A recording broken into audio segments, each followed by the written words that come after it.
So these comments are all over the place, and some I care about and some I don't care. The one I want to address is this one right here, right?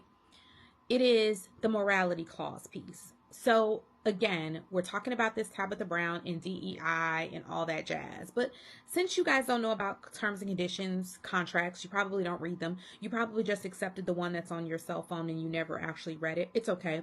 I know that to be true because I have written terms and conditions at least since the early aughts. So probably since 2009, I used to adhere to and write down and hold families to cancellation policies on behalf of every company I've probably ever worked for. I have personally written contracts that are for influencers and influencer marketing, licensing agreements, conversations around contests, conversations and the like.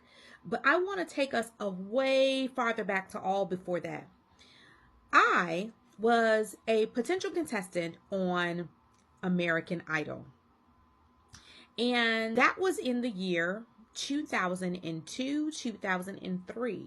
So that would put me at 22 or 23. I auditioned in 2 different locations in the second season of American Idol.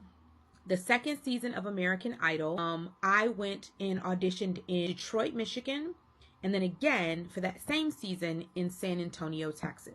I traveled to San Antonio, Texas, and Detroit, Michigan. I live in Chicago, for context. In the 27-page agreement for American Idol, there is a section in that agreement for American Idol that says you are subject to upwards, but not limited to, a $50 million slander clause.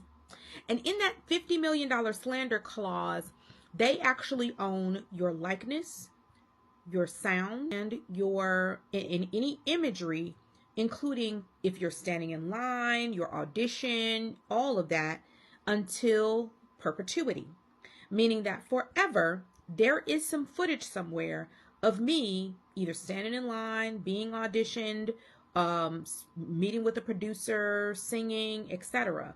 But the reason why there has never been any video of me having a conversation or any other contestants having poor conversations in regards to American Idol after they have left is because that 27-page agreement has that slander clause. I bring that up to say, if you think that American Idol has 20-somethings reading a 27-page document and asking them to keep their mouths closed about how things go at American Idol and how good or bad or otherwise they may feel about Simon Cowell or Randy Jackson or Paula Abdul or any of the thousands of other artists who have now been on the show and through the process. You've never heard one single person in the past 25 years give any sort of bad press about the process because that clause is $50 million.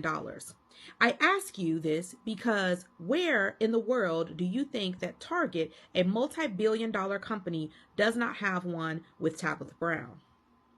Thanks for coming to my TED Talk.